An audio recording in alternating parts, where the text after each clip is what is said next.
साथियों, आत्मनिर्भर राजस्थान अभियान के तहत काफ़ी समय से हमारा जो है अलग अलग स्थानों पर दौरा चल रहा है और इसी क्रम में आज हम एक ऐसे स्थान पर आए हैं। आप लोग वीडियो में देख रहे होंगे, चारों तरफ पहाड़ियां हैं। कुंभलगढ़ का, राजसमंद का कुंभलगढ़ का एक क्षेत्र है जहां पर चारों तरफ दूर दूर तक अगर दृष्टि दौड़ाएं तो पहाड़ियां ही पहाड़ियां और घना जंगल जैसा ये स्थान है। और इस स्थान पर आज मेरा सौभाग्य है कि मुझे यहाँ आने का अवसर मिला और इस सौभाग्य के पीछे मैं हमारे राजसमंद के जो प्रतिष्ठित व्यवसायी हैं आदरणीय लक्ष्मी नारायण जी अमेटा, मैं आमंत्रित करता हूँ उनको पे पधारे। और आप ही ने आज मुझे इस स्थान के बारे में बताया और मुझे बहुत अच्छा लग रहा है आज यहाँ आकर के कि एक ऐसा कार्य जिसके बारे में मतलब रूटीन में लोग सोच नहीं सकते कि एक ऐसी बंजर जमीन पर, एक ऐसी जमीन जहाँ चारों तरफ पत्थर है और जहाँ चारों तरफ जंगल है, उस जगह को आप एकदम हरा भरा करने के लिए, पूरा पर्यावरण से पोषित करने के लिए और एक अच्छा सा मॉडल बने, ऐसी कोशिश आप लक्ष्मी नारायण जी साहब कर रहे हैं। तो मैं लक्ष्मी नारायण जी साहब से बात करना चाहूँगा और जानना चाहेंगे हम लोग कि इस जगह पर ये किस प्रकार से इस जगह को डेवलप करना चाह रहे हैं, कितना समय हो गया है। जैसा मैं समझ पा रहा हूँ यहाँ पर आपने अलग अलग वैरायटी के कुछ फ्रूट्स के प्लांट हैं, आम नज़र आ रहे हैं, अमरूद है, जामुन है, चीकू है, कई तरह के प्लांट्स यहाँ पर नज़र आ रहे हैं। और हरियाली के लिए आपने नीम के पेड़ हैं, कदम के पेड़ हैं, शहतूत है, ये सब भी लगाए हैं। तो मैं जानना चाहूँगा आदरणीय लक्ष्मी नारायण जी साहब से कि क्या प्रोजेक्ट है और क्या उद्देश्य को लेकर के हम लोग इस जगह पर, जहाँ कोई नहीं आता है, जहाँ मैंने ऐसा भी सुना है कि इस एरिया में चारों तरफ पैंथर की भी बहुत बहुतायत है, बावजूद इसके हमारे साथ गांव के ही कुछ महानुभाव भी खड़े हैं जो लोग यहाँ पर पिछले 6-8 महीनों से मेहनत करके इस जगह को चमन कर रहे हैं। तो सभी से बात करेंगे आदरणीय लक्ष्मी नारायण जी साहब। गंगा सागर लखाजी की बागल कालिंजर गांव, हमारे राष्ट्रीय अध्यक्ष हैं आनजी भाई गुजर, मैं इस संस्था का संयोजक लक्ष्मी नारायण अमेटा। हम लोग करीब मार्च महीने से यहाँ पे पर्यावरण के लिए इस जगह को हमने चयन किया। यह कुंभलगढ़ और राजसमंद का बॉर्डर है। इस जगह को चयन इसलिए किया कि हमारे जो अध्यक्ष जी हैं उनका मूल गांव है और उनके पिताजी यहाँ पे बकरी वगैरह और ऐसे चराते थे, तो उन्होंने कहा मैं अपने गांव को करता हूँ। तो पर्यावरण के लिए हम अलग अलग जगह, पूरे राष्ट्र में हम अलग अलग जगह अभियान कर रहे हैं। हमारी काफ़ी संस्थाएं, 28-30 संस्थाएं मिलके काफ़ी काम कर रही है। हमारी राष्ट्रीय पर्यावरण एवं खनिज संरक्षण संस्थान भी काफ़ी जगह पे काम कर रही है। तो ऐसी संस्थाएं मिलके हम लोग काम कर रहे हैं। तो हर महीने हम कुछ न कुछ नया करने के लिए कुछ करते हैं। अभी हमने मार्च महीने से इस अभियान को चालू किया। यहाँ पे 3000 पौधे हम लोग लगा चुके हैं। 3000 पौधे लगा के हम इस पर्यावरण का एक मॉडल विलेज हम बनाना चाह रहे हैं इस गाँव को, कि हम चाहें तो हम बहुत कुछ कर सकते हैं पर्यावरण के ऊपर। क्योंकि पर्यावरण आने वाले, कल या परसों के अखबार में दिया था कि वर्ल्ड बैंक ने ये दिया कि 2035 तक हिंदुस्तान में इतनी गर्मी हो जाएगी कि कोई भी आदमी सामान्य तरीके से खुले में खड़ा नहीं रह पाएगा। मतलब एक मजदूरी नहीं कर पाएगा, एक इंजीनियर बाहर धूप में काम नहीं कर पाएगा, एसी वगैरह इनके सहारे लेंगे तो पोल्यूशन इतना बढ़ेगा कि आप सोच नहीं पाते। तो इन सब बातों को हमने भांपते हुए हम लगभग 4-5 साल से ये सारे काम करते जा रहे हैं। इस संस्था ने यहाँ पे 3000 पौधे लगा दिए हैं। सभी फ्रूट्स यहाँ पे अभी पौधे लगे हुए हैं। 3-4 साल पुराने पौधे हम लाके आ रहे हैं गुजरात से। एक प्रश्न मेरा रहेगा आपसे जी कि जैसा मैं देख पा रहा हूँ यहाँ जमीन जो है, लोग कहते हैं कि खेती करने के लिए खेती लायक जमीन होनी चाहिए, लेकिन यहाँ जैसा मैं देख पा रहा हूँ चारों तरफ काफ़ी पत्थर है और दूर दूर तक दृष्टि दौड़ा हूँ तो कहीं आसपास कोई रहने वाले लोग भी नहीं नज़र आ रहे हैं, कोई आबादी भी नज़र नहीं आ रही है। तो क्या ऐसे में ये कार्य कठिन या ऐसा नहीं लगता? सबसे कठिन जगह को इसलिए चुना हम लोगों ने क्योंकि कठिन करेंगे तब सरल लोग काम में हाथ डालेंगे। क्योंकि उनके पास में प्लेन ज़मीनें पड़ी है, लेकिन वो पड़ी है, काफ़ी जगह पड़ी है, पूरे हिंदुस्तान में प्लेन ज़मीन है, लेकिन लोग वहाँ पे वृक्ष को काटे जा रहे हैं। इस साल में इतने वृक्ष कटे हैं कि हम सोच नहीं सकते कितना वृक्ष कटा है। तो हम कठिन चीज़ को हाथ में लेंगे तभी वो प्रेरणा के रूप में काम आएगी। बहुत बढ़िया। पानी को लेकर के क्या व्यवस्था आपने सोची है कि यहाँ पौधे जैसे हमने लगा तो दिए, और हम लोग सुनते भी हैं हर वर्ष कितनी संस्थाएं आती है पौधे लगाती है, और मतलब जितने कटते हैं उससे ज़्यादा पौधे हर वर्ष लगते भी हैं। सरकारी रिकॉर्ड के हिसाब से भी देखा जाए तो सरकार के रिकॉर्ड में बहुत सारे पौधे लगते हैं, लेकिन उनका अंततः परिणाम क्या है उस बारे में मैं ज़्यादा नहीं कह सकता यहाँ पर।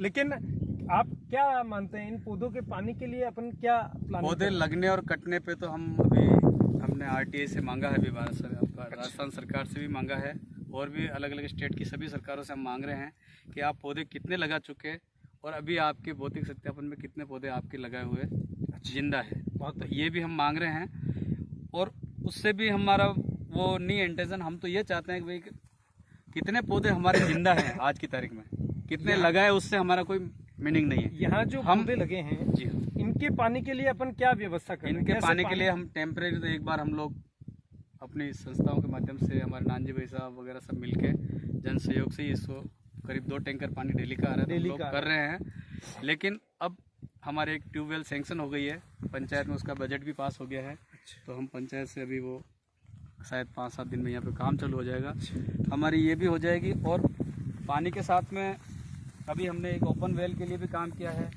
ओपन वेल का भी अभी प्रोजेक्ट बना रहे हैं हम लोग। ओपन वेल और ऐसे करके नीचे एक हम बड़ा एक तालाब बना रहे हैं, गंगा सागर तालाब जिसका नाम है। इस तालाब को हम एक डैम इतना बढ़िया विकसित कर देंगे आने वाले समय में कि इस आसपास में मान लो 100-200-300 बीघा में भी हम मान लो पर्यावरण का विकास करें तो कोई वाटर हार्वेस्टिंग कह सकते हैं इसे, कि आप बारिश वर्षा जल को यहाँ पर रोक करके। बिल्कुल, वाटर हार्वेस्टिंग के लिए इससे बढ़िया कोई हो नहीं सकता, क्योंकि एक छोटा सा डैम बनेगा और उस डैम के बनते ही हमारे लिए पानी की, पीने की, पशु पक्षी जानवर सारे छोटे चींटी से लगा के हाथी तक को सबको पानी मिलेगा।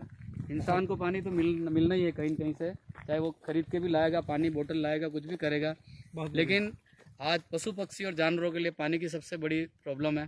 तो हम सबसे पहले ये चाह रहे हैं पशु पक्षी और जानवर भी पानी पिए, और इस कुंभलगढ़ एरिया में इस पर्यावरण क्षेत्र का इतना अमर नाम हो जाए कि इतिहास में इसको एक उदाहरण पेश किया जाए। जहाँ भी जाए, यदि इस छोटे से गांव का नाम, गंगा सागर गांव का नाम कोई लेगा तो ये सोचेगा कि मैं गंगा सागर में रहना चाहता हूँ, गंगा सागर गांव में मेरा घर होना चाहिए। देख पा रहा हूँ सामने बरगद का पेड़ है।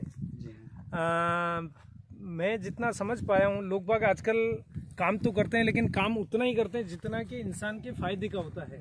अपने फायदे के लिए लोग फ्रूट्स के प्लांट भी लगाते हैं, लकड़ियों के भी लगाते हैं, लेकिन मैंने जहाँ तक देखा है अक्सर बरगद का पेड़ लगाते हुए, पीपल के पेड़ लगाते हुए लोगों को कम देखा है। क्या भावना रही होगी? बरगद मेरा सबसे प्रिय पेड़ है। मेरा सब्जेक्ट एग्रीकल्चर था। हाँ। मैंने हायर सेकेंडरी में डिक्टेशन मार्क्स से 1st डिवीजन से पास किए। बरगद के ऊपर मैं एक प्राकृतिक रिसोर्ट बनाना चाह रहा हूँ। मैं ये चाह रहा हूँ कि करीब 40 से 50 बरगद लगा के एक ही जगह पे, एक ही एरिया में, और उसके ऊपर मैं एक प्राकृतिक रिसोर्ट डेवलप करूँ जो भी एक वर्ल्ड के अंदर यादगार हो जाए। ऐसा भी मेरा एक प्लान है जो मेरे मन में है, लेकिन आज मैंने बाहर निकाला उसको। 50-60 बरगद को ऐसे 20-20, 30-30 फीट की दूरी पे लगा के उनकी जड़ों को सबको गूंथ के एक ऐसा विशाल रिसोर्ट बन जाए सारा मिला के, कि उसको भी अपन व्यवसाय के रूप में, मतलब हम ऑल ओवर करके हमारा इंटेंशन ये है कि प्रकृति से व्यवसाय करना है, और प्रकृति की गोद में बैठ के व्यवसाय करना है, प्रकृति को बचाते हुए व्यवसाय करना है, और प्रकृति से लोगों को रूबरू कराना है, और प्रकृति ही लेना है, प्रकृति ही देना है। यही प्रभाव रहेगा हमारा, और यही भावना रहेगी हमारी। बहुत अच्छा लगा लक्ष्मण जी आपसे मिलके। राजसमंद जो कि एक ऐसा स्थान है जहां शायद प्रकृति के दोहन में यहाँ के व्यवसायियों ने कोई कमी नहीं छोड़ी होगी। चारों तरफ जहाँ नज़र दौड़ाते हैं, कहीं न कहीं सफ़ेदी के, मार्बल के, मलबे के इनके ढेर हमें नज़र आते हैं। ऐसे वातावरण में जहाँ चारों तरफ लोग पैसा बटोरने में लगे हैं, ऐसे में आप इस स्थान पर आकर के, निर्जन स्थान पर आकर के, और इस पर एक ये पर्यावरण को बचाने का जो बहुत महती कार्य कर रहे हैं, बहुत अच्छा लगा आपका भाव और आपके विचार जान करके। और मैं अपने आप को सौभाग्यशाली समझूंगा कि मुझे जो है नियमित रूप से आप यहाँ बुलाते रहें और हमें इस को बढ़ते हुए देखने का अवसर मिले। मैं ईश्वर से भी प्रार्थना करूंगा। एक छोटा कि सा और मैं बता देता हूँ। हाँ। ये थैली है जो मकई के स्टार्च की बन रही है। अपने यहाँ पे प्रोजेक्ट उदयपुर में भी स्टार्ट हुआ है एक। तो हम प्रकृति और पर्यावरण से संबंधित जहाँ जहाँ भी जो भी चीज़ हमको अच्छी लग रही है, हम उन सब चीज़ों की खोज में भी लगे हुए हैं, उनके एडवर्टाइज में भी लगे हुए हैं। उन लोगों को भी लाभ मिले, वो पैसे कमाए, लेकिन प्रकृति ये थैली 6 महीने में खाद बन जाती है लगभग। ये मकई के स्टार्च की थैली है। पॉलीथीन है जो हम जिसको सिंगल यूज प्लास्टिक के रूप में, जहाँ हमें आज की तारीख में ऐसा स्थिति है कि बिना पॉलीथीन के हमारा जीवन की कल्पना भी नहीं कर सकते हम। तो आपने ये एक इस तरह की पॉलीथीन का जो कार्य यहाँ पर हाथ में लिया है। ये पॉलीथीन मकई में जो स्टार्च होता है, भुट्टे में जो स्टार्च होता है, उससे बना हुआ है। और पौधों में नर्सरी वाले जो नर्सरी के लिए जो पौधे की जो पॉलीथीन का यूज करते हैं, वहाँ भी इसका यूज हम लोग कर सकते हैं। और इसमें एक बार पौधा लगाने के बाद उसे ज़मीन में लगा दिया, आपको पॉलीथीन हटानी नहीं पड़ेगी। 6 महीने में ये पूरा खाद में कन्वर्ट हो जाएगा।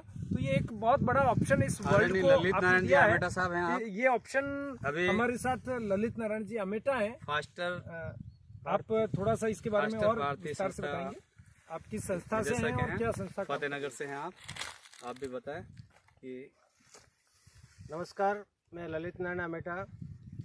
गत 10 साल से मैं सिंगल यूज प्लास्टिक रोकथाम के लिए जन जागृति प्रोग्राम का आयोजन किया जा रहा है। हाल ही में 2017 में उदयपुर में एक कंपोस्टेबल कैरी बैग बनाने का एक इजी फ्लक्स नाम की है, उन्होंने एक थैली बनाई है मक्की के स्टार्च से। और इसका ये है कि 6 महीने यानी 180 दिन में मिट्टी के संपर्क में आएगा और ये खाद में कन्वर्ट हो जाएगा। यानी इन्होंने ऐसे बैग तैयार किए हैं जो पौधे के अंदर लगा था, उसको अपन को हटाने की जरूरत नहीं पड़ेगी और उसको अब खाद में कन्वर्ट हो जाएगा। वरना आप दूसरा अब अपन पौधे लगाए, अब इसमें थैली लाए बाहर डाल देते हैं, इससे प्रकृति को नुकसान होगा। इससे निकालने की जरूरत नहीं है।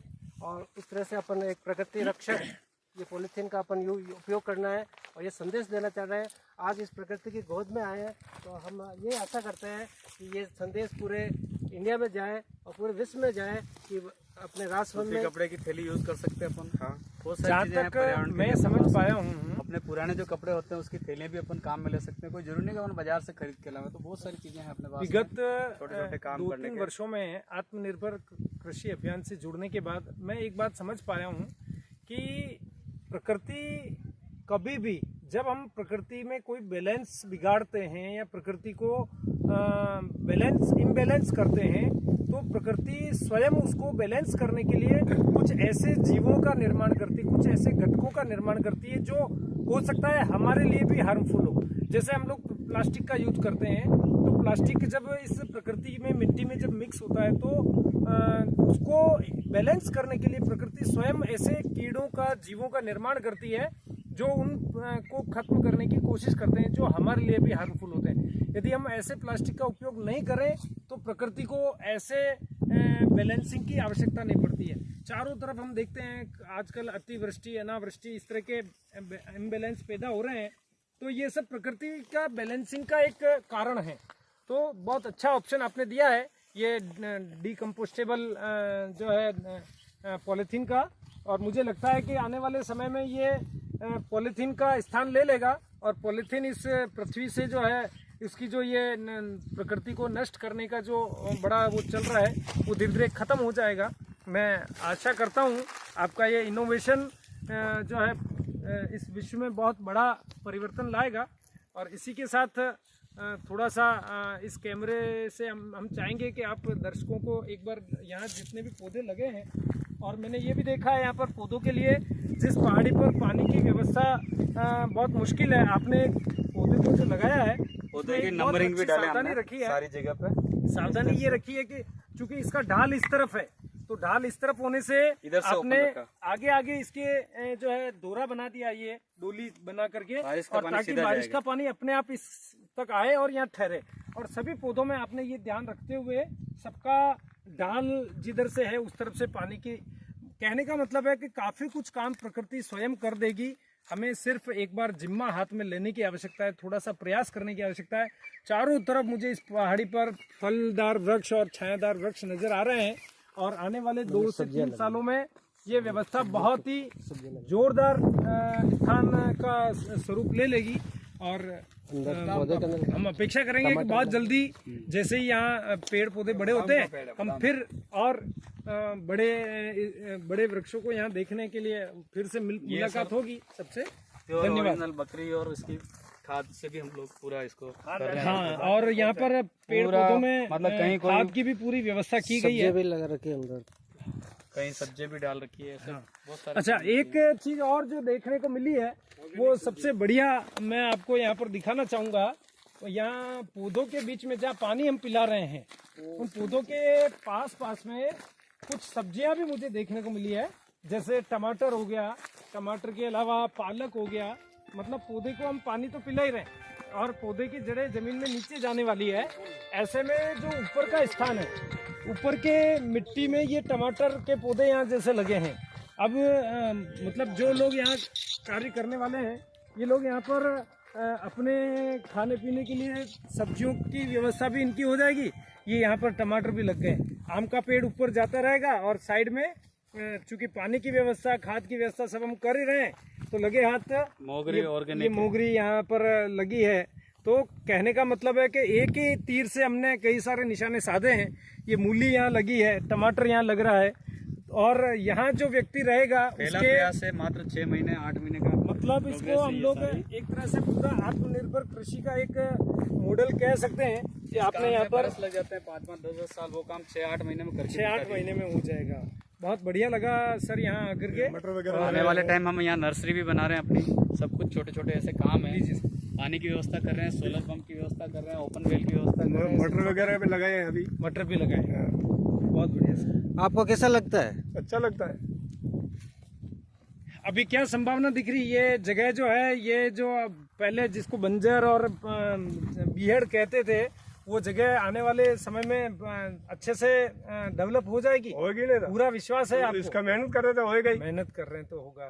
साल भर से हम लोग यहाँ पिला रहे हैं, कर रहे हैं। हमारा भाई ने, नानजी भाई ने ये पौधे लगाए हैं। हाँ हाँ क्या आशा बड़ा मन को संता से हाँ हाँ। तो हम ये हीर सिंह जी, नहीं, आपकी मेहनत नजर आ रही है यहाँ पर, आपकी मेहनत बिल्कुल नजर आ रही है। और ढील गए। सारे पेड़ पौधे जो है यहाँ चल रहे हैं, अच्छे से चल रहे हैं।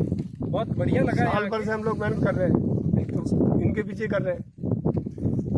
बहुत बहुत धन्यवाद सभी को। धन्यवाद।